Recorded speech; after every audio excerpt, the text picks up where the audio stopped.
Só quando eu der sinal aqui. Atenção, já? Quem é Vinícius Coelho? Bom, Vinícius Coelho, 50 anos de comunicação. Passei minha infância em 3 cidades diferentes no interior do Paraná. Nasci aqui em Curitiba, mas fui morar em Ipiranga, Rio Negro e Irati, onde tive os melhores dias da minha juventude. Quando você começou realmente o seu trabalho profissional, Vinícius? Comecei em 1954, na Rádio Emissora Paranaense, por acaso. Bom, eu gostava muito de rádio. Quem morava no interior naquela época gostava muito de rádio, especialmente da Rádio Nacional. Isso até foi um detalhe da minha vida, que eu depois fui morar no Rio de Janeiro e fui ser amigo de várias pessoas que integravam o cast da Rádio Nacional, que se reuniam todos os sábados num bar ali no Leblon, chamado Degrau. E eu, sem saber, sem querer, fui trabalhar, inclusive com gente que eu lia e que eu via, e dali voltei para Curitiba. Vinícius, você tem atividades no rádio, na televisão e no jornal. Você começou primeiro no rádio? Qual foi a ordem? No rádio.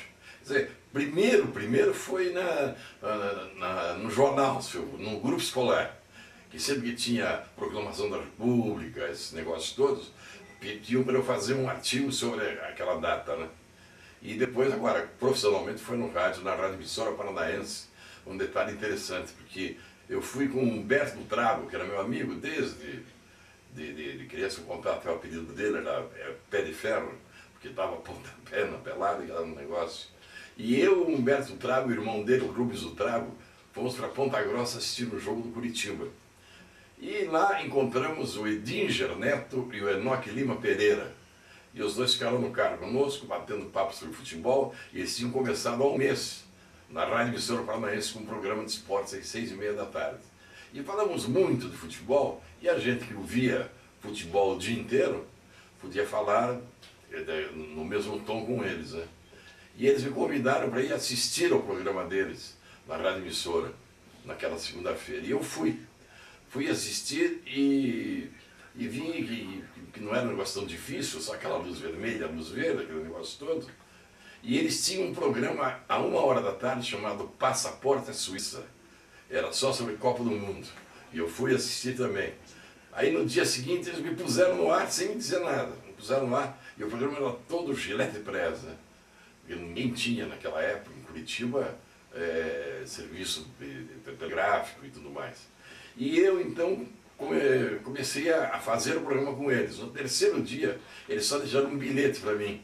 Tivemos que viajar repentinamente e pedimos que você fique fazendo o programa até a gente voltar. Nunca mais voltaram. E eu fiquei com o programa e encontrei ali um grande líder do rádio, até hoje no Paraná, e por quem eu tinha uma admiração profunda, que era o Zaider Bétega. Que eu vi o Zaider Bétega, ele no Colégio Santa Maria, ele já lidava com o alto-falante, transmitia o jogo, ia ver o Silvio Rono jogar futebol no Santa Maria, e era um custo aquilo, porque sempre o juiz era um padre, e o jogo não terminava enquanto o Santa Maria não empatasse a partida. E eu admirava o Zé Bétega, que ele ficava ali, o nosso Didi, ficava dando as informações, e de repente eu vejo ele estar na Rádio Marumbi. A Marumbi veio depois da Rádio Clube, foi antes da Guaracá, transmitindo futebol.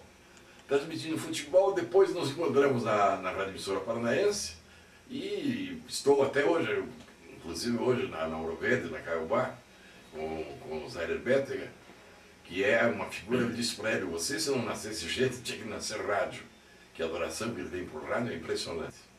E daí para o Diário do Paraná, quanto tempo depois? Foi no Diário, o primeiro jornal? Foi o Diário, eu trabalhei na inauguração do Diário. O Roland Stresser era o encarregado de fazer o jornal da noite, das 10 horas da noite, que eu e o Didi apresentávamos. E o Roland estava montando a Rádio Colombo. E aí me convidou para ir para a Rádio Colombo, com um salário bem maior do que eu ganhava na Rádio Emissora. E eu fui para a Rádio Colombo, e eu já na época estava fazendo até a locução comercial da Rádio Emissora Paranaense. E na Rádio Colombo fiquei com a locução comercial, fiquei com o esporte e com um programa de discos ainda, um disc jockey. Você comentava disco, você foi disc jockey?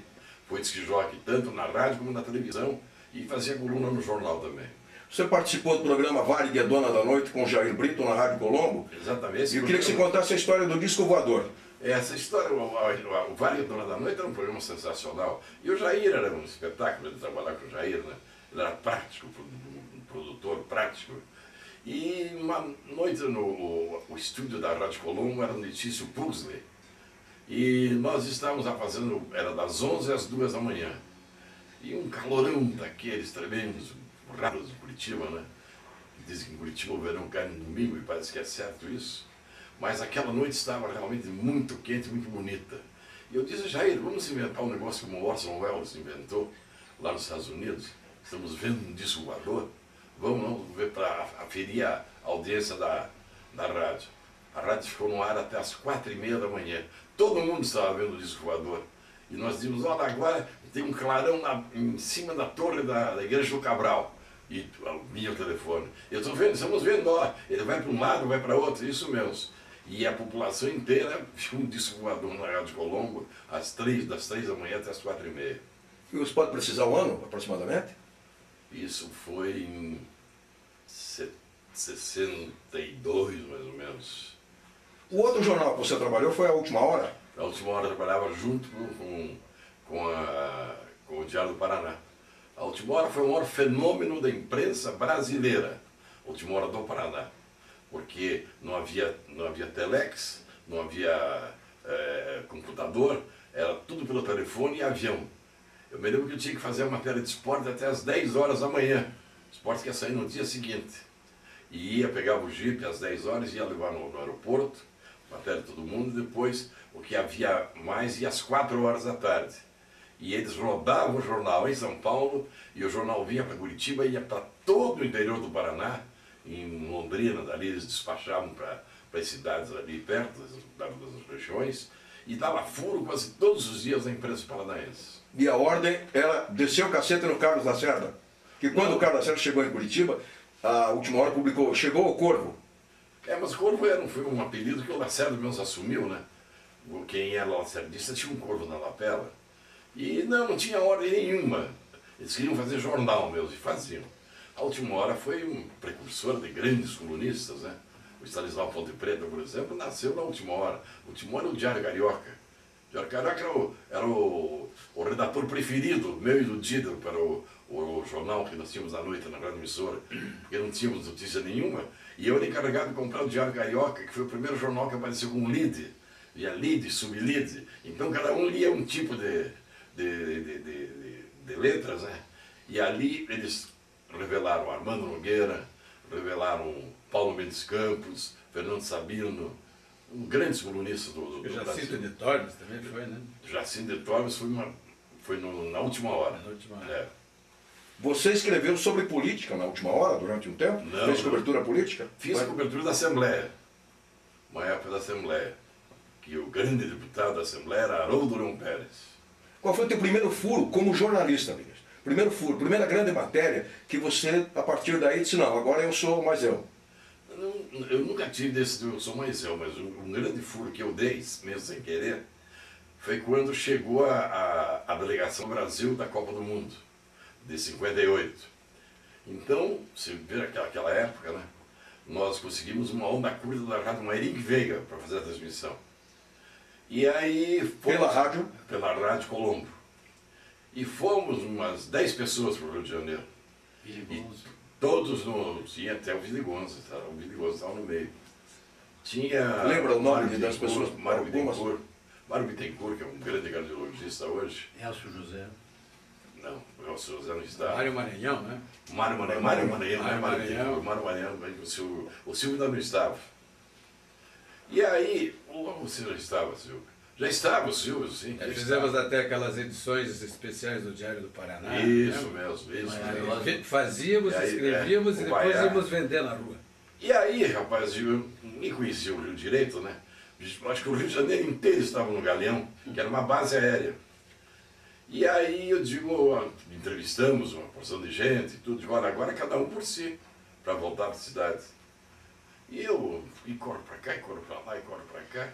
Eu vi um ônibus, rapaz, que estava cheio de gente, mas todos sentados. E no banco de trás estava o Calque Brenner, filho, que era fotógrafo do Diário do Paraná e do Paraná Esportivo, e o José Deichmann, que era o repórter do Paraná Esportivo. E eles me viram, já deram hora para o motorista. Abre a porta, né? Esse vai também. Eu entrei, eram os familiares dos jogadores que estavam ali. Pai do Garrincha, pai do Pelé, todo mundo. E eu sentei no último banco com um jornalista chamado Lúcio de Castro. Demorou tanto para esse ônibus chegar na cidade que eu fiquei amigo íntimo do jornalista. E aí nós acabamos, quando eu vejo, estava o ônibus entrando no Palácio do Catete, que o Juscelino estava lá esperando com a taça, o povo todo lá, né? E vejo o Juscelino descer a escada com aquela taça. Aí vem o Lúcio de Castro, um estojo bonito. Diz, Vinícius, você não arruma um fotógrafo aí? Tu vê só o que eu tenho. Você qual quebrei, né? Dizer, porque a verdadeira taça é essa aqui, ó. Aquela que o Juscelino tem lá, pode ver o pé de madeira. Que é o perigo de roubarem, né? E ele abriu a taça, eu tinha a fotografia dentro do catete, com a taça Gilles Rimet. E aí trouxe, foi a primeira página no Diário do Paraná e tudo. Para mandar a matéria, porque eu consegui uma ligação naquela época, uma ligação telefônica. Tinha que trazer na mão. Na mão. Na mão. Vinícius, voltando para o rádio, eu gostaria que você contasse assim, traçasse a sua trajetória no rádio durante todo o período que você... Pois é, no começo principalmente, Silvio, até tem muito de você nessa trajetória. E nós inventamos, eu e o Silvio inventamos e cobri o Campeonato Sul-Americano de 59 em Buenos Aires. E como? Como cobrir 30 dias? Quem é que tinha dinheiro para... Nós pegamos e fomos, rapaz, e íamos transmitir por rádio amador, mas não achava a casa do rádio amador, uma confusão terrível. Até quando o dinheiro começou a faltar, precisava pedir de alguma forma, e eu pedi e segui para um rádio amador lá. Para que rádio vocês estavam fazendo? Rádio Colombo. Pedi, digo, Ronald, por favor me manda 5 quadros do Pedro Álvares Cabral, que eu estou precisando aqui mostrar para o pessoal e tal. Eram 5 notas de 1.000, né? E o Ronald entendeu e mandou pelo doutor Hermes Macedo. Nos levou 5.000 para garantia.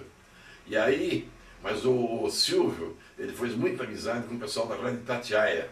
De Belo Horizonte. De Belo Horizonte. O Oswaldinho. O Januário Carneiro. Januário Carneiro e o Valdir Rodrigues. O Januário Carneiro era o Jair Brito lá em Minas Gerais. Já faleceu o Januário, o Oswaldo também já faleceu. O filho dele agora está trabalhando. Eu tenho visto aí na Sport TV.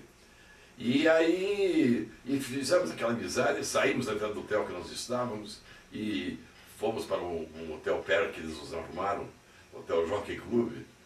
E estava lá também o fotógrafo, o Stompanato, que era o apelido dele, o Sérgio Matulevicis, também já apareceu, e fazendo as reportagens dele. E o Sérgio Matulevicis, essa não foi nossa, né? Ele fotografou toda a revolução que estava havendo em Buenos Aires e mandou para o jornal dele. E o jornal não acreditou. Não acreditou, não publicou as fotos que só ele tinha no mundo.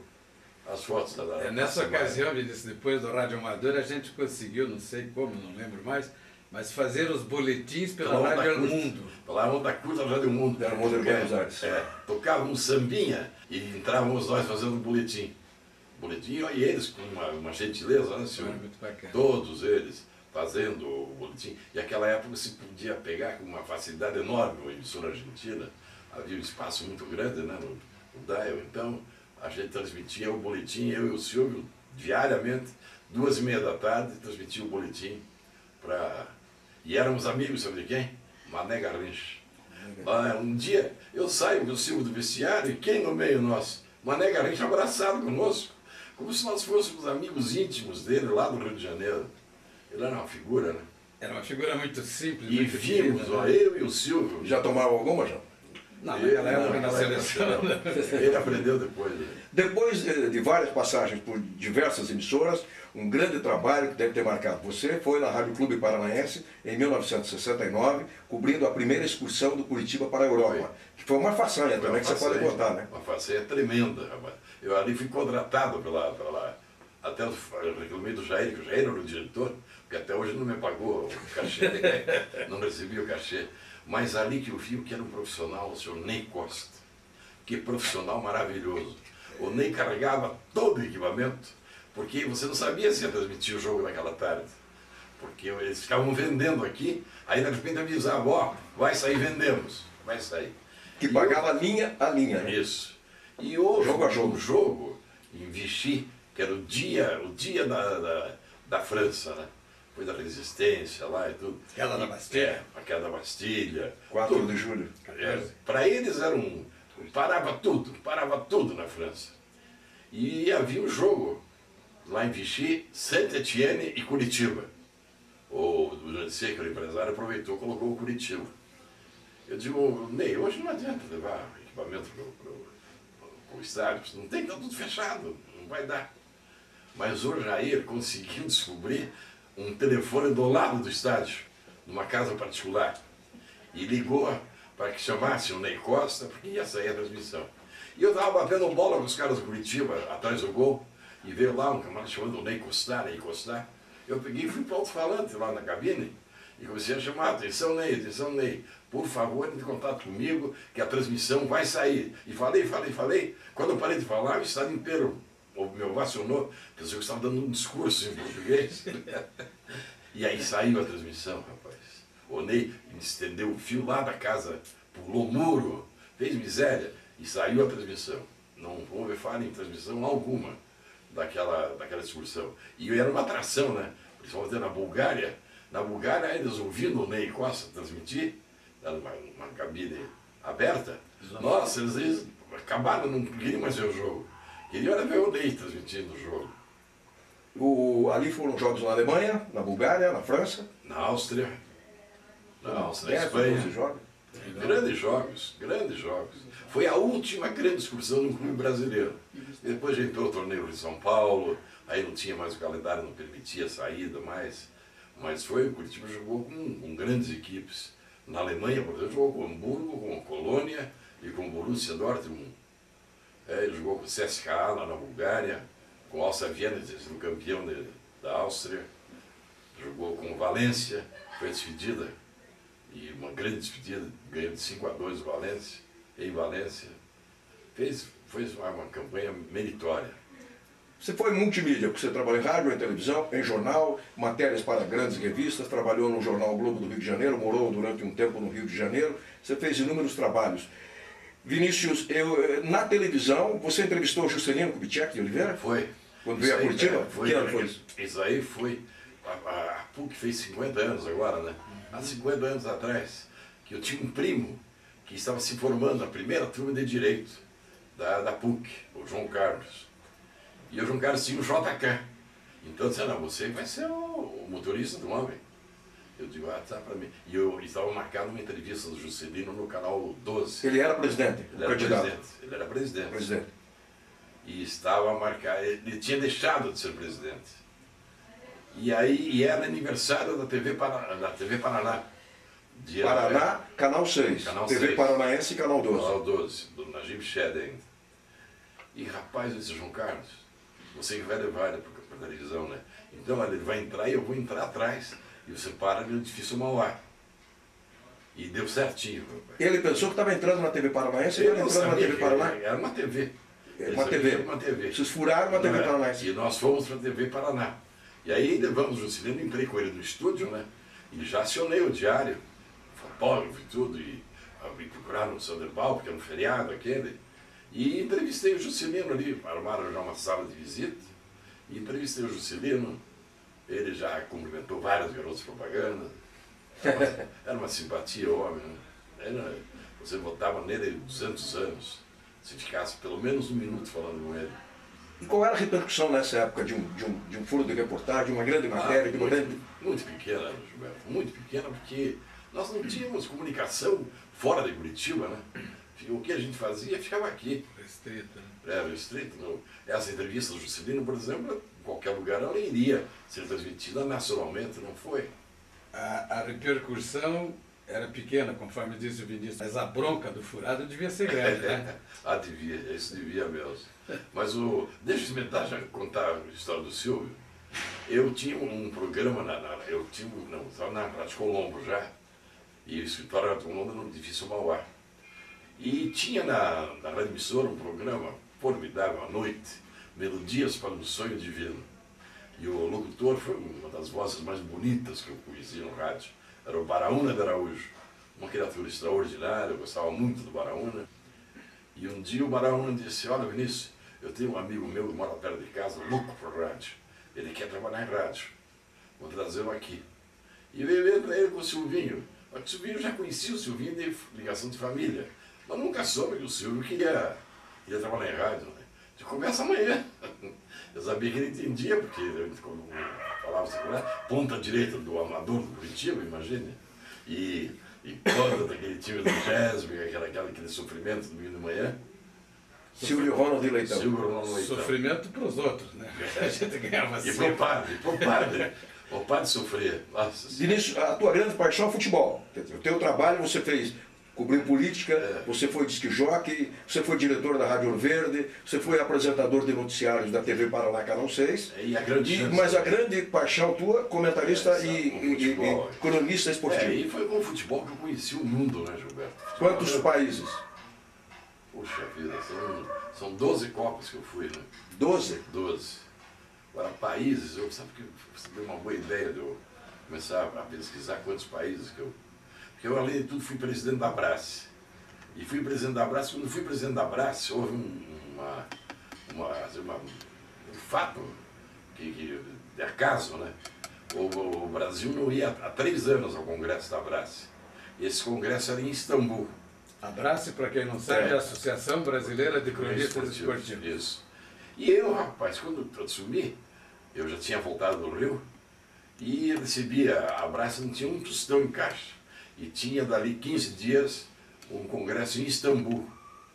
Liguei para o Carlos Alberto Pinheiro, que foi um amigo excepcional que eu no Rio, e era o braço direito do João Avelange. O Avelange deixava tudo, largava tudo na mão dele. E falei com o Carlinhos, ele, Vinícius, eu não vou nem te dar esperança, não vou nem dizer para você que vou falar com o João, porque eu não vou nem falar com o João.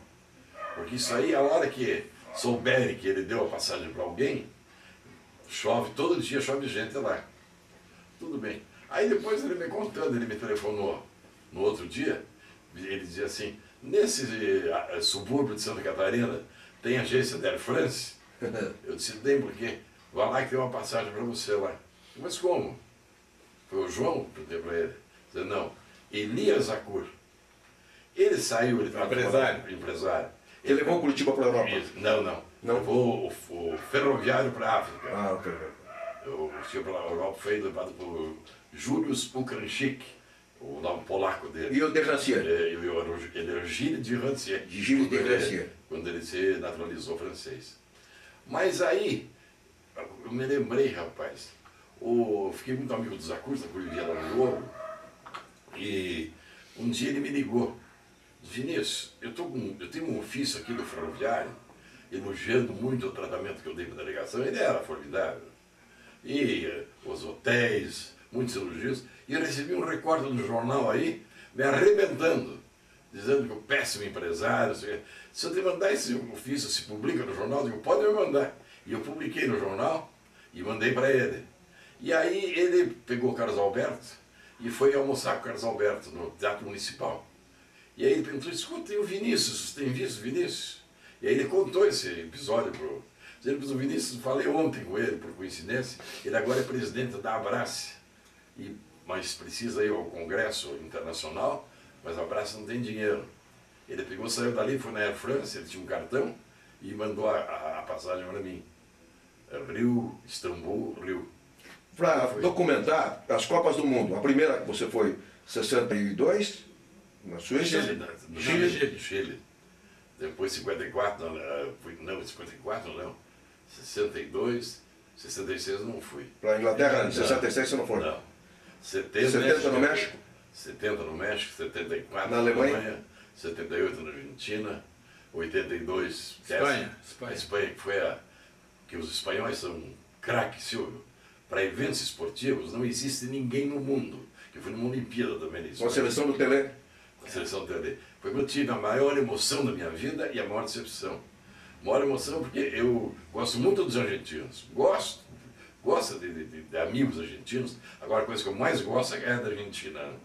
E o banho que o Brasil deu na Argentina, que 3-0. 3-1. 3 a 1. Foi um espetáculo, mas um banho. Aquela seleção do Tele foi, para mim, nem a de 70. Ia perguntar sobre isso. E aí, a derrota da Itália.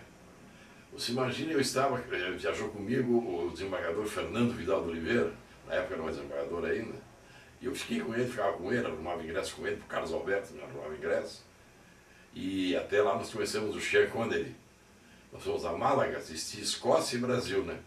E tinha uns caras parrudos, rapaz, tudo cavanhaque, charuto. Eu digo, Fernando, aquele cara não é o Sean Connery, não? Uns 4 camaradas. Tá meio parecido, onde deve ser. Mas eu me lembrei, o Sean Connery mora aqui em Marbella, 40 quilômetros aqui de Málaga. Vou dar uma detieta, vamos lá. Era o Sean Connery.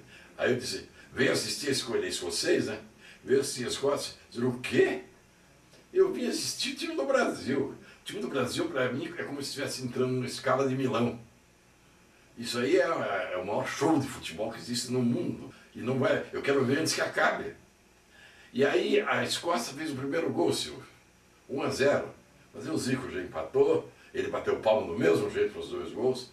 E no segundo tempo, quando o Édric, já estava com a fama de bomba no pé esquerdo, recebeu uma bola na marca do pênalti e armou o chute, eu acho que o goleiro disse, chute logo, né? E ele jogou a bola por cima do goleiro. Esse Sean Connery queria entrar em campo. Não deixaram, ele queria entrar em campo, abraçar o Éder. Ele jogou charuto, jogou tudo para cima. Jogou, pulou na cerca, a polícia teve que vir porque ele queria entrar em campo. Ele queria dar um abraço no Éder, de qualquer maneira. Vou deixar você em saia justa com a seleção do Tele, maravilhosa. E aí eu pergunto, qual foi a melhor seleção brasileira? A de 70, 58 ou a do Tele de 82? 82. 82? 82. Só não ganhou o campeonato por aquele acidente contra a Itália. Melhor que a de 70? Melhor que a de 70. E mais um detalhe, porque o Careca se machucou 15 dias antes. Aí teve que ir o Sérgio Chulapa. Qual era a diferença de estilo de uma para outra? O que o faz credenciar a de seleção 82? de 70 tinha craques, né? Tinha 5 craques, que o Mozart de Jorge, que é meu irmão no Rio de Janeiro, que ele dizia, Vinícius, seleção brasileira, para a gente já ter chance, tem que ter 5 craques. O resto você enxerga aqui, enxerga ali, mas a de 82 tinha pelo menos uns 9 craques. Leandro jogando uma barbaridade, o Falcão Zico Júnior, Falcão e o Sócrates, a primeira vez que o Sócrates treinou na vida. O Sócrates, o Falcão, e o Zico, e o Júnior, e até o Cerezo, que foi o culpado da derrota, e ele não tinha goleiro. O Valdir Pérez era muito fraco. A de 70 também era fraca. Também era fraco, imagine. O meu coitado, meu amigo venerando Félix. Pois é, às vezes quando teve Castilho e Gilmar, os 2 no gol, não ganhou a Copa. Vinícius, então, transportando assim, de Copa do Mundo para, voltando aqui à nossa terra, à nossa aldeia. No Paraná, você pegou o futebol de 50, né? Depois aquela fase dos anos 70, que foi uma fase do Curitiba, os anos 80 foram mais do Atlético, né, Silvio? E o futebol de hoje, qual foi a melhor época de futebol aqui em Curitiba? Foi 70. Aquele time do Curitiba, campeão do Torneio do Povo, o técnico Tim, aquilo foi uma coisa espetacular, mas, com Negreiros, Aladim, Zé Roberto, Leocádio. Nossa, eles faziam... Até um dia eu estava falando com o Braulio, em Porto Alegre. E o Braulio me contando que quando o jogo estava 3-0, mais ou menos assim, entrava a Batiá. E aí eles começavam a dar bola só de rosca para o Batiá. E o Batiá ficava louco da vida, ameaçava, eu suro todos vocês depois. Passe direito. E ele só dava de rosca. Jogava demais, aquele time dele. A melhor equipe do Curitiba foi essa do Torneio do Povo. 73. E a do Atlético foi a melhor A de equipe? 83. Quanto? A de 83. Não sei se 83 ou 82. Aquela que precisava ganhar do Flamengo de 3-0 e estava ganhando de 2-0 e o capitão perdeu o terceiro gol. Aquele foi um timaço também do Atlético.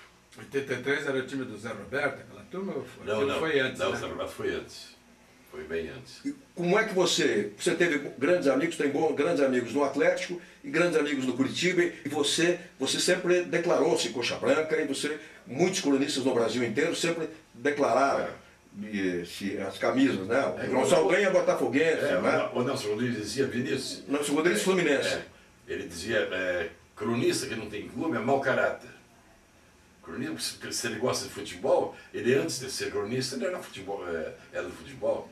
E eu me criei ao lado do campo do Curitiba. vinha do Grupo Escolar Zacarias, que ali estudei eu e o Jânio Quadros. Estudou com o Jânio? Não estudei com Colegas de turma. Colegas de turma do Jânio Quadros? contemporâneos. Não, o Jânio morava em Curitiba realmente. Morava em Curitiba e estudou no Grupo Escolar Tem Conselheiro uma placa lá Zacarias. no... E eu estudei lá, no Grupo Escolar Conselheiro Zacarias, diretora dona Ema Riva, irmã do Hugo Pilato Riva, e saía correndo do grupo para mudar o sapato, para poder pegar a bola atrás do gol. Que eu pegava a bola do Fedato, ficava olhando para o Fedato. E até um detalhe interessante, eu vivia lá no campo do Curitiba, eu, o Alceu Miller, que depois foi zagueiro do Curitiba. Lateral esquerdo. Não, zagueiro central, mas no tempo do Fedato. Aquele que batia pouco. Já ele e o Teixeirinha, outro. Teixeirinha no tempo de guri.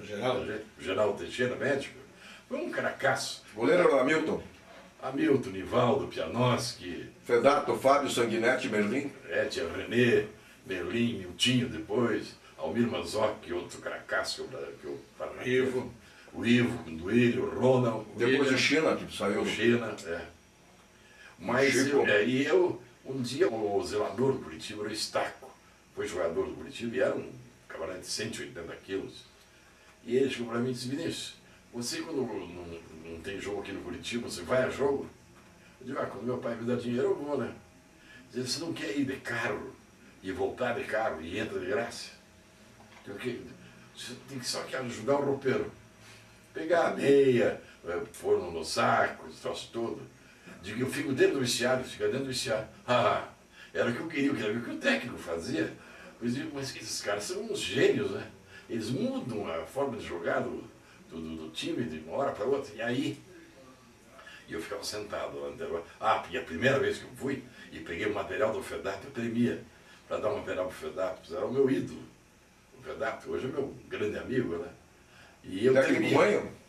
O técnico Manho. É o Manho. Félix Manho. Depois do Loureiro, eu teve o William Guimarães, depois o Loureiro e depois o Manho. Foi o trio de técnicos profissionais realmente que nós fizemos aqui.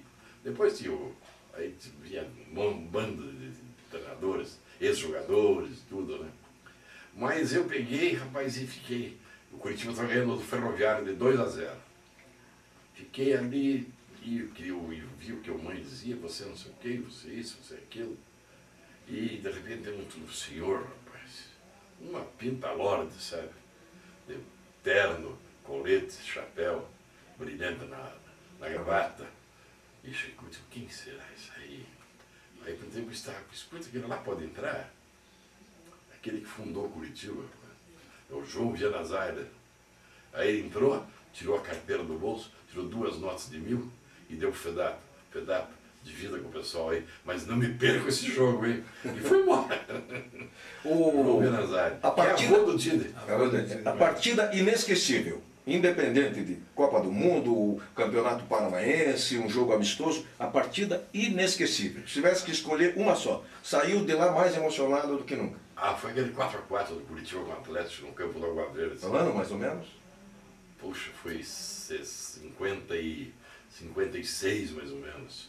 Que o Curitiba estava perdendo de 1 no primeiro tempo e teve 2 jogadores expulsos. E voltou no segundo tempo com 9 contra 11. E empatou de 4-4 e só não ganhou o jogo por causa do meu finado e querido amigo Adão.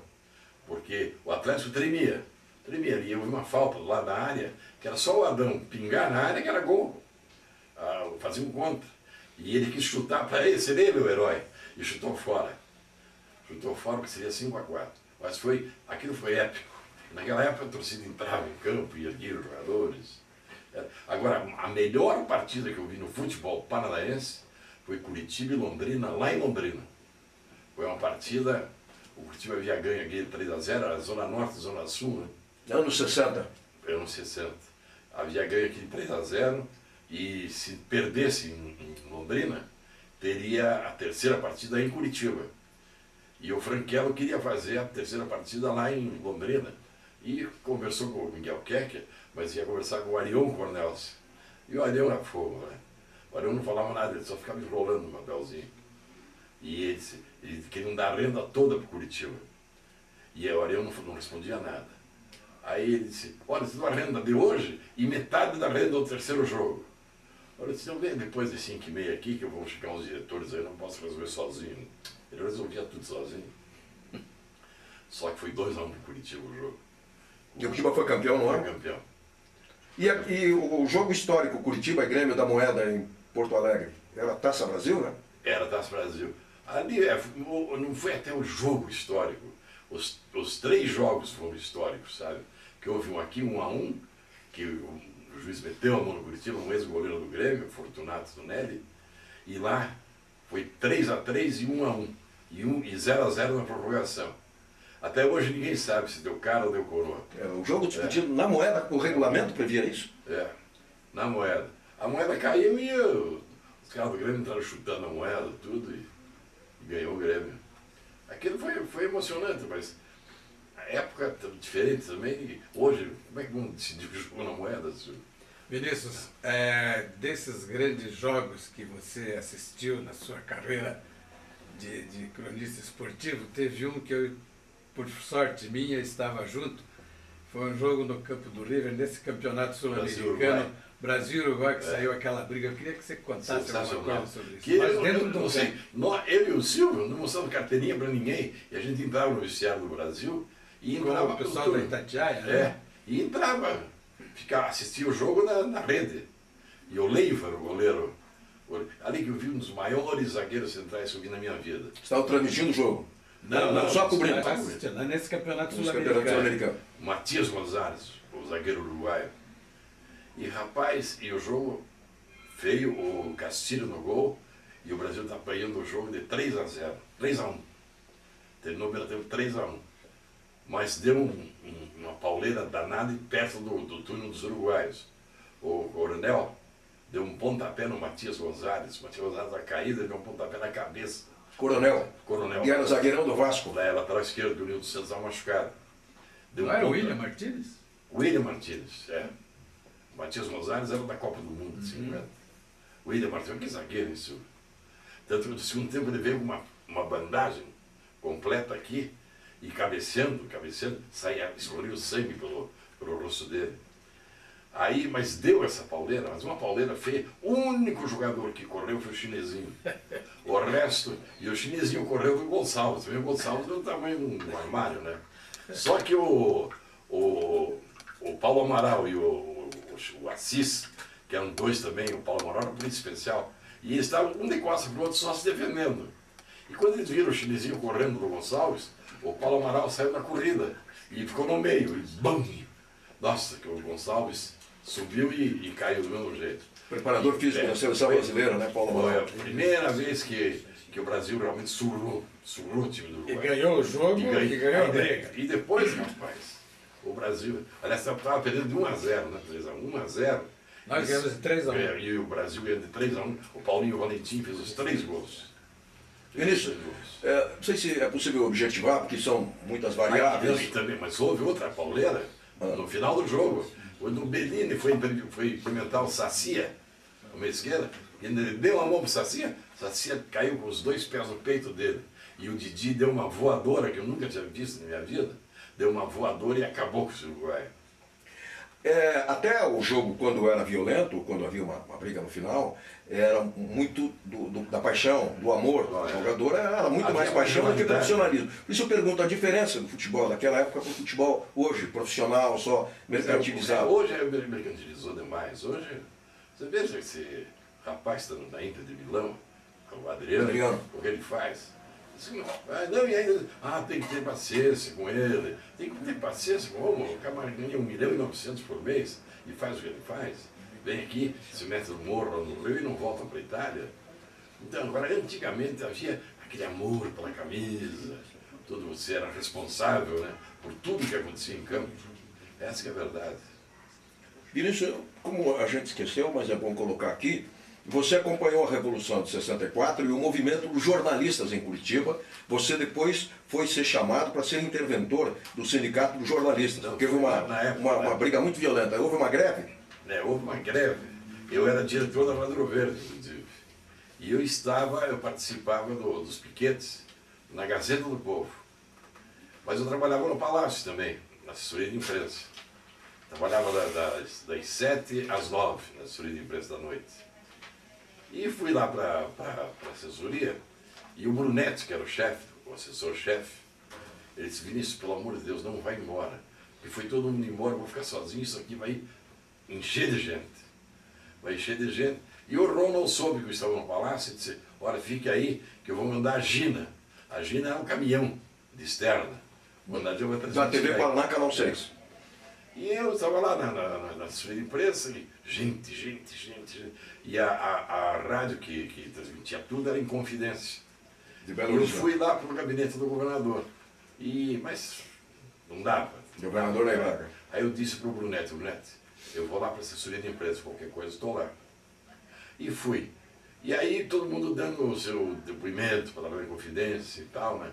E aí foi a hora que a Mauri Cruel, comandante do Terceiro Exército, foi dar o depoimento. E ele deu depoimento favorável à Revolução. E eu gravei num gravador geloso. Gravei, peguei o gravador, digo, não vou mostrar para ninguém, vou levar para o Brunetti. Cheguei, entreguei para o Brunetti, o gravador. Disse que o Brunetti, cada vez que me encontrava antes de morrer, ele dizia, nós temos história para contar, hein, Vinícius? E dei o gravador para ele, ele imediatamente veio com o pronunciamento do governador Ney Braga, aderindo à Revolução. Aí ele disse, ligue para a Inconfidência e passe isso aí para eles. Eu liguei para a Inconfidência e disse, olha, aqui do Palácio Iguaçu, de Curitiba e tal, eu sou com o pronunciamento do governador Ney Braga. Começa o nome, disse, Vinícius Coelho. E atenção agora do Palácio Iguaçu, Vinícius Coelho fala. Aí eu li isso aí, a esquerda nunca me perdoou na vida. Tem gente que não fala comigo até hoje. Nossa, dinheiro que eu entreguei à Revolução. Uma barbaridade. Em Curitiba, os estudantes se manifestaram. No dia 31 de março, houve calma total, absoluta? Nem o movimento? Total. Curitiba não é pacífico. Que havia um pessoal que estava reagindo lá no Rio Grande do Sul, mas houve contato aqui, aviões saíram de Minas em direção ao Rio Grande do Sul para informar que a Revolução estava ganha. O que acontecia é o seguinte, todo mundo achava que o Jango estava muito bem equipado para enfrentar qualquer problema que houvesse. E ele não estava, não havia equipamento nenhum, não. Os militares, eles é que estavam equipados, eles é que estavam muito bem concatenados para fazer o movimento. Vinícius, você acompanhou o Brasil Novo com a chegada do JK, você acompanhou o movimento da Bossa Nova, você acompanhou a melhor fase da seleção brasileira e você acompanhou o crescimento maravilhoso de Curitiba. Você se considera um jornalista feliz, um jornalista que esteve junto com as grandes notícias da vida inteira? Isso eu me considero. Até houve um caso interessante. A minha vida em Irati, eu estava no colégio e eu de segunda a sábado andava com o uniforme no colégio, né? No domingo punha minha roupinha melhor e ia para a escola dominical. E com um papel embaixo do braço. Naquela época não havia bolsa de supermercado nem nada. Levava minha chuteirinha, meu calçãozinho e depois da escola dominical eu já ia jogar meu futebolzinho até 1h. E olhava meu terno e tudo, um negócio formidável. E ia para casa. E aí para casa já punha na rádio do Tamoio, para ouvir o Duvaldo Cosi, Tamoio Tupi. Duvaldo Cosi, olha, hein, Silvio, não houve até hoje nada igual. Narrador, ele Eduvaldo Cosi. Ele que inventou o repórter de campo, que foi o Zé Dias, diretor da Sport Press, que já faleceu ano passado. E eu vi uma vez o Duvaldo Cosi, rapaz, transmitindo o jogo Vasco e River, em 48, no Chile. Torneio dos Campeões da América. E ele não levou comentarista, mas entrou 1h antes, falando sobre a Cordilheira dos Andes e tudo. Uma poesia ele fez. Bom, e fiquei amigo do Duvaldo Costa no Rio, porque ele era muito amigo do Serran. Ricardo Serran, que era 42 anos de editor de esportes do Globo. E o Serran, ele gostava muito de mim, e ele escrevia antigamente, que eu lia em Irati, no Globo Esportivo, que era um semanário do Globo, que saía segunda-feira. E ele era um dos editorialistas, né? E só ia um jornal para a livraria do seu Candoca, lá em Irati. E às vezes eu saía do colégio meu tarde e perdia o Globo Esportivo. Minha mãe soube e foi lá, falou com o seu Candoca e comprou o Globo Esportivo até o outro ano. Era um por semana. Então eu chegava lá, o meu estava garantido. E eu lia o Ricardo Serran, lia o Duvaldo Cosi, lia tinha no Diário Carioca o Arno, Nelson Rodrigues? o Nelson, às vezes, o Mário Filho, Geraldo Romualdo. Que veio dar nome ao Maracanã, Mário Filho. O Mário Filho, porque ele Era o dono do Jornal dos Esportes. Dono do Jornal dos Esportes, família Rodrigues, né? Então ali é uma paixão pelo jornalismo e pelo futebol, em Irati. E aí você foi trabalhar depois no Jornal O Globo, no Rio de Janeiro, a convite do Ricardo Serrano. Exatamente. E vou contar por que foi esse convite. Eu estava no Rio e o Serrano alugou uma casa em Petrópolis para passar as férias dele. E me convidou: Vinícius, vai passar o sábado e domingo lá, cá tem lugar para todo mundo, o Cosi vai também, vamos lá ficar batendo papo. E eu fui. Aí então nós três, uma piscina maravilhosa, tomando whisky e tal. Eu digo, Valdo, Cosi, Ricardo Serrano, quando eu podia imaginar na minha vida que eu estaria convivendo familiarmente até com eles, né? Mas a minha ida para o Globo foi interessante, foi depois daquela excursão do Curitiba. O Curitiba jogou em Bordeaux, Na França. na França. E ficou no hotel em que ficou a seleção brasileira de 38. E aí o gerente, era um rapaz formidável, era filho do gerente da época. E O Brasil ficou no mesmo hotel, no mesmo hotel na onde o Curitiba seleção de ficou. 1938. É. O Curitiba O ficou depois, em 69. E aí ele me trouxe um monte de fotografias da seleção brasileira para mim. E ele disse, olha, pode levar algumas, você escolha aí, leve. Eu digo, vou levar e vou fazer uma matéria, né? Os caras do Curitiba, eles e tal. E realmente fiz a matéria lá mesmo. Quando chegamos no Rio, chegamos de manhã no Rio e íamos pegar o avião à tarde para Curitiba. Eu digo, vou levar lá para o Serrano dar uma olhada. Porque o Serrano deve ter lido a Copa de 38, né? Ele pegou a matéria, leu tudo, pegou as fotografias, abriu a gaveta e jogou a matéria dentro da gaveta dele. Eu disse, na verdade, o que eu vou levar? Quem vai levar para Curitiba nada? O Globo publica. Rapaz, da outra segunda-feira, o Globo publicou uma página, porque faltou o jogo de futebol, publicou uma página com a matéria que eu fiz. E depois a outra, a grande reportagem que eu fiz, foi com o Zagallo. Quando caiu Aí você já está morando no Rio, você já está no Globo. E nós geralmente almoçávamos no Globo. Nós éramos em 24 na editoria de esportes, 20 tricolores, por coincidência. Torcedor do Fluminense, muita gente, né? Não, estavam todos lá. Não, nada disso. E, rapaz, o Serrano pegou, enquanto todo mundo era o Saldanha contando a história, porque o Pelé, Tá, problema de visão. gol de cabeça, vocês não vão ver mais. É verdade, ele dizia, depois ele tentou desmentir isso. Não. Mas mais do que ele mentir, o Saldanha era uma criatura maravilhosa. Mas as histórias dele tinha que cortar metade. Mas E, continua. e ele, então, falando porque que quem derrubou o Saldanha não foi nada de exército, foi o Pelé. Porque o Pelé queria ser campeão, era a última Copa dele. Ele queria ser campeão. E a seleção brasileira fez um treino contra o Bangu, empatou de 1-1, jogando mal, barbaridade. E aí, o Saldanha contando, e o Serrano só no telefone. Aí chamou a turma do esporte, vem cá.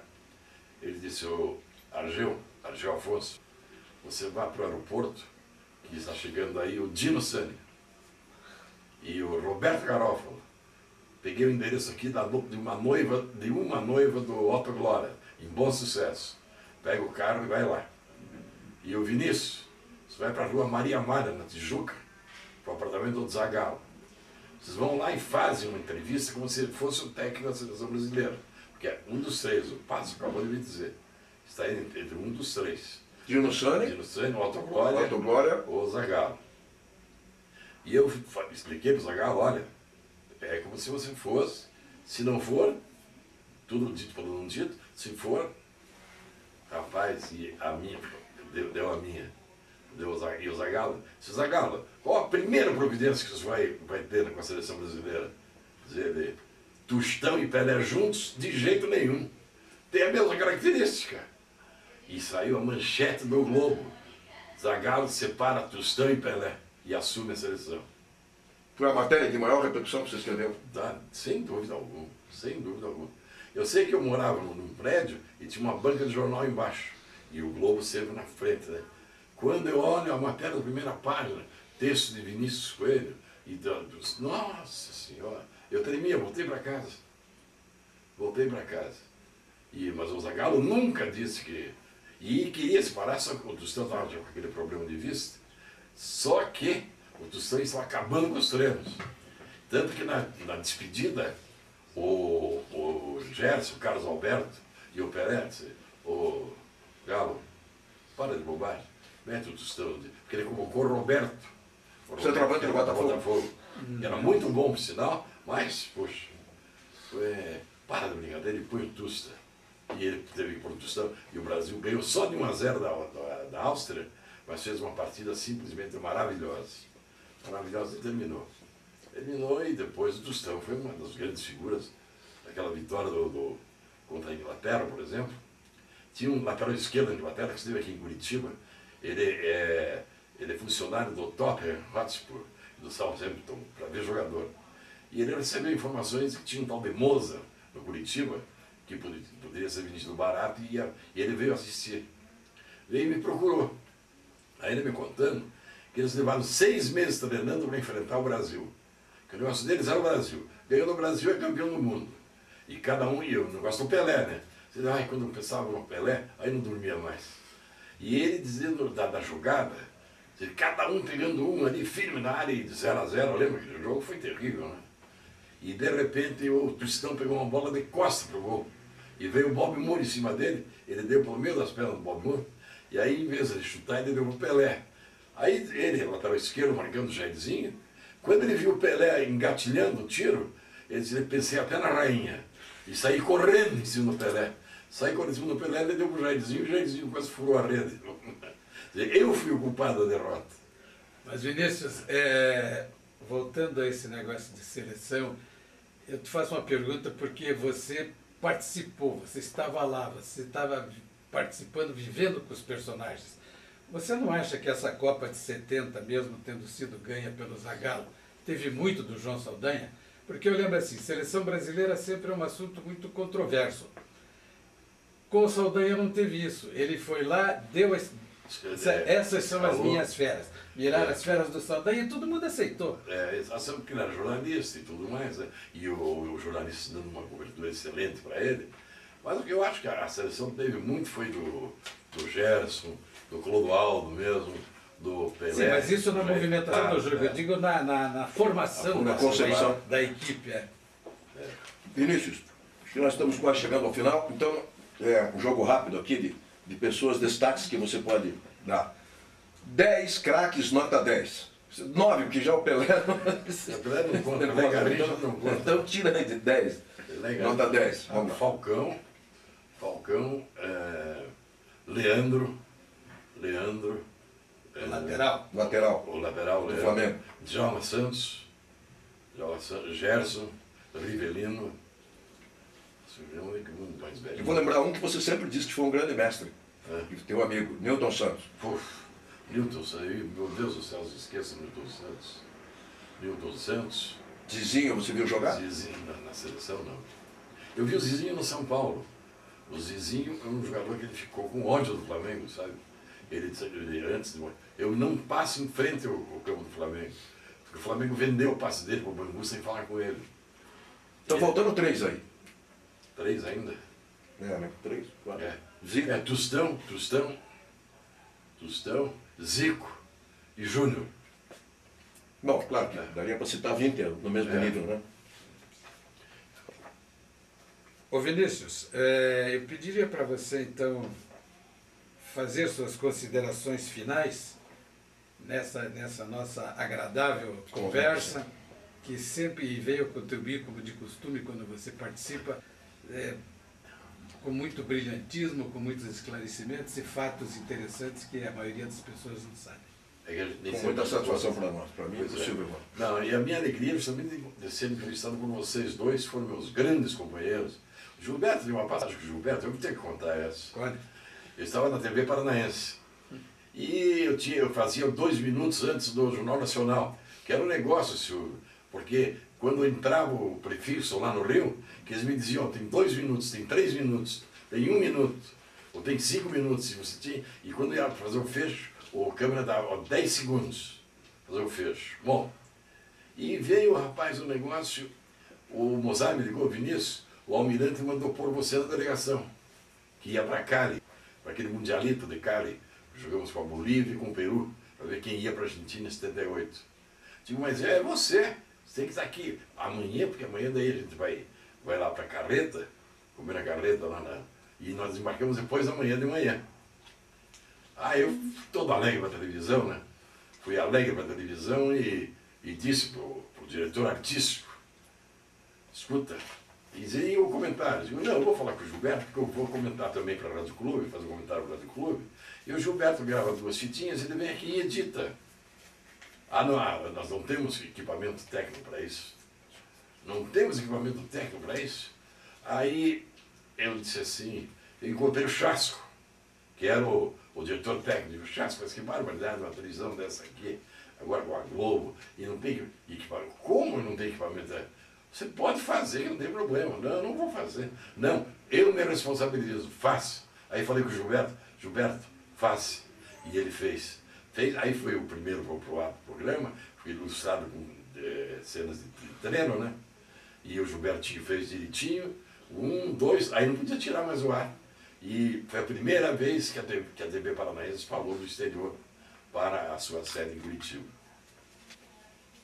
E quero agradecer a você, Silvio, Gilberto, que além de tudo, de grandes cronistas sempre foram, são meus grandes amigos, e espero um dia poder eu compartilhar aí do lado de vocês, fazendo perguntas para vocês. E ainda não falamos de Curitiba, campeão brasileiro de 85. Bom, legal, foi bom. Grande. Foi bom, né? Foi. Nós falamos de seleção. Muito bom. Vinícius, É? na chegada dos brasileiros, o Nego Elcio foi, porque eu era operador de som. Eu estava estreando o Walkie Talkie desse tamanho, lembra? Da Morato. Era você, o Nego Elcio, o Baiar de Osna, o Vini Gonçalves. Você tirava aquele fiozinho. O jogo